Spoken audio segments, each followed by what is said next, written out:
دینا اور جناب زیادہ سے زیادہ جو ہے نیکی کرنی ہے، نیکیاں کرنی ہیں، صدقہ خیرات کرنا ہے، اپنے لیے اکٹھا کرنا ہے اور رب کی مخلوق کی جناب ضرور خدمت کریں تاکہ رب تعالیٰ خوش ہوں۔ چرند پرند کو دانہ بھی ڈالا جا سکتا ہے، رب کی مخلوق تو ظاہر ہے حیوانات بھی ہیں اور انسیکٹس، ہر چیز جو ہے چرند پرند سب رب کی مخلوق ہیں، ان کو دانہ ڈال دیں تو وہ بھی دعا کرتے ہیں جب پیٹ بھرتا ہے کسی کا، یہ بھی رزق ہے۔ مچھلیوں کو دانہ ڈال دیں، یہ بھی رب تعالیٰ کی خوشنودی ہے، ان کو بھی رزق مل جاتا ہے۔ ویسے تو ویورز رب تعالیٰ خود رزق دینے والے ہیں، بہترین رازق رب ہی ہے، پر پھر بھی ہمارا بھی کچھ فرض بنتا ہے نا۔ اللہ تعالیٰ تو پوری دنیا کو سنبھالے ہوئے ہیں جناب، تو ہمارا بھی تو کچھ فرض بنتا ہے کہ ہم بھی کچھ چھوٹے موٹے کام جو کریں۔ ہماری اتنی وسعت تو نہیں کہ پوری دنیا کو رزق فراہم کریں، تو بس جتنی وسعت ہے، جتنی اوقات ہے، دل کے ساتھ کریں، دل کی گہرائیوں کے ساتھ کریں، تو رب تعالیٰ تو جانتا ہے جناب دلوں کے بھیت۔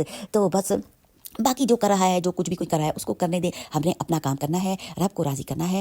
دعاؤں میں جناب آپ نے یاد رکھنا ہے بہن کو، اور چینل کو جناب سبسکرائب کرنا ہے، بیل آئیکن کا بٹن لازمی دبائیں تاکہ لیٹسٹ آنے والی آسان سی ویڈیوز آپ کو میری جو ہے وہ ملتی رہیں۔ اور شیئر تو جناب شیئر اور لائک کرنا تو آپ ہرگز نہیں بھولیں گے، تو کسی اور کا بھی بھلا ہو جائے گا شیئر کرنے سے، تو لازمی شیئر کریں، ویڈیو کو زیادہ سے زیادہ شیئر کریں تاکہ سب کے فائدے ہو جائیں۔ ہر بندہ ہی اہل علم ہے، ایسا نہیں ہے، اور بس ایک یاد دہانی ہے، اور میرا کام ہے جب تک حیات ہوں یاد دہانی کرواتی رہوں گی۔